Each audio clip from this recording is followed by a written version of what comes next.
everyone, it's Angie at Stampin' with Amore. Welcome to my channel. Today I have a Christmas cracker. It's a really cute one though. Look at this, how that is. It's so cute, and this is super quick and easy. You don't need a die to make this one, except for the die, you know, for that. But I'm talking about to make the cracker, and I am going to show you how to do it. This is really cute. Now on this one, it is open a lot on here, so if you put like anything like M&Ms or Skittles or anything like that in there, you want to put it in a little baggie because it will fall out at the ends on this one. But I have some peppermint patties in here, Christmas ones, and they're just fine in here. You can put the little Ghirardellis in here. Even I think the big ones might fit in here. I didn't try them, but they might fit in here. It's not really that big, but I think if you just put little candies in it, it might fall out. So this is what I'm sharing today. It's quick and easy because we are getting so close to Christmas, y'all. I am not ready. Who is ready out there for Christmas? I still have a few things to get, and hopefully it's going to get done this weekend. So let's get started with the project. All right, these are so cute. You can make them for birthday parties or anything. That one, the paper is not available anymore.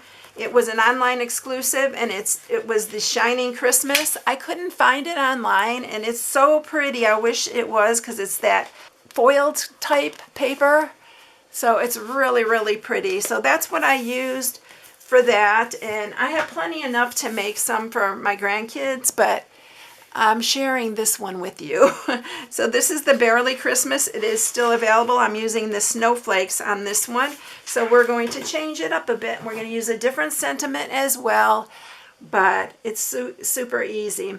Now, if you're going to use like foiled paper, this is a lot thicker than the regular designer series paper. So it's a little bit harder to fold and stuff. So keep that in mind. But we are going to score our paper here, and I'll tell you the size. For those of you who are new, don't forget to subscribe, hit the bell for notifications each time I upload a new video. Give it a thumbs up and share with your friends, because all those things really help my channel to grow, and I really would appreciate it. So thank you so much. All right, so what you're going to need is a piece of 8.5 by 6, and this is the designer series paper. And then I went ahead, I'm using the Stylish Shapes, and I'm just using it for the circle because, you know, I love the stitching on here. And I'm using the third largest one in here. And then I'm using Brightest Glow again for the sentiment. And it's this one right here, but we're going to use All Is Merry and Bright on this one. I used on the other one, 'Tis the Season, but you can use the Joy. You can use any of the smaller sentiments for this. And you can use any one you have on hand. All right, so what we're going to do is score this piece first. I'm going to flip it over and score it on this side. And then you are going to score this at 1/2. Now, always use your larger stylus when you're scoring designer series paper. It keeps it from ripping. And then 2.5, 4.5, and 6.5. That is all that we're doing for the scoring. All right, so we are going to fold all of these.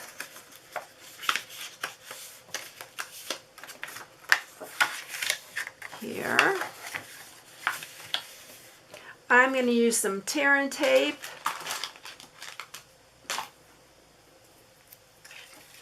And we're going to put adhesive on our little adhesive strip right here. I'm going to grab my little paper piercer and remove the backing from this, and we are going to seal this up. And then it's going to look like a little tube like that. But we are going to take it, and you're going to fold it in half like that, and then fold it again. And I use my bone folder to make sure these are really nice and sharp. And then I'm going to grab my Simply Scored again. And this is just going to make it easy. You can eyeball it if you want, but I like both ends to be just right. And you are going to do it at 1.5. You're going to score at 1.5. And this is just going to keep you having both sides even. And then 1.5 again. And then what you're going to do, you're going to fold this up like that. And there's a lot of layers to go through, so it is a little bit harder to cut, but I make sure this is nice, and I use my big scissors. And what you're going to do is you are going to cut like a triangle out here. Don't go all the way to the top, just cut right through like that. Can you see that? Just right there, and you can see that the top is still here. And then just try to do it exactly the same size on this side. You don't have to be perfect on this. And then you're going to cut through that. And then you can see it's going to look like that. Then you're going to fold this side over. And I like to use my bone folder again to make sure these are nice, stay nice and square. And we're going to do the exact same thing on this side. Whoops. Make sure this is folded up when you cut. And then we're going to cut there. If you want them to be exact, just take one of the pieces you cut and then line it up. I'm not that picky on this one because you can't really tell. All right. So it's going to look like that. And this is our cracker. So, and if you want these holes to be smaller, just cut your piece a little bit smaller when you cut it. But I like the shape that this makes. So I'm going to grab this sheer ribbon. I love this ribbon. It's silver and white. And we are going to tie a bow. And you're just going to tighten it. And we're going to end up fluffing this a little bit. I'm going to tie our bow.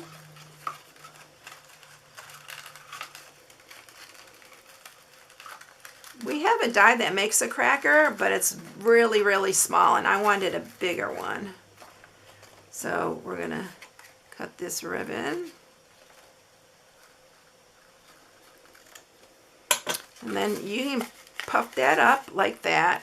I'm going to grab some more of my little peppermint patties here. I don't know how many we can fit, but it fits a lot. So I have 5 in there. We're going to just tie another bow on this side. I love the shape of this one though. It's really cute. It's not like square like most of them are. This one's a little bit curved. I'll make sure I have enough for another bow. You just tie that tight. In fact, it looks like the hole's even smaller on this, y'all, when you use designer series paper and not the thick paper. So, what am I doing here? Let's turn it the other way so I can get the bows going the same way. Yeah, the hole's not quite as big with the designer series paper. But I would still recommend using something like, you know, a little baggie or something to hold your candy in, unless it's something bigger. Look how cute that is. You can even leave it like that, but isn't the shape cute on this one? I really like that. So I am going to stamp this piece, and we are going to stamp it with my, usually use Memento, but I've been using this VersaFine, which I really like. And my Memento, I need a new one or I need to refill it, but I'm really liking this. It says all is merry and bright. Then I'm just going to take a dimensional, a couple, put it on the back here. This is a great one for craft fairs too, because it's small. You can put them all in a little bowl. It'd be really cute to display. And then we're just going to stick that right on top. If you really want to dress it up, you can add some little hollies and berries or anything like that. But there you have it. Aren't they cute? I hope you like this one. It's super, super easy and no dye needed to make it. All right, everyone, I hope you enjoyed it. If you need any supplies, I have free gift with purchase this month if you use the host code, or if your order is over $150 and you get your credits, you get your rewards. It's fine. Do not use the host code, and I will send you a gift. Anyway, even if it's over 150. All right, everyone, thank you so much. Have a blessed day, and I will catch you in the next one. See you later, everyone. Bye.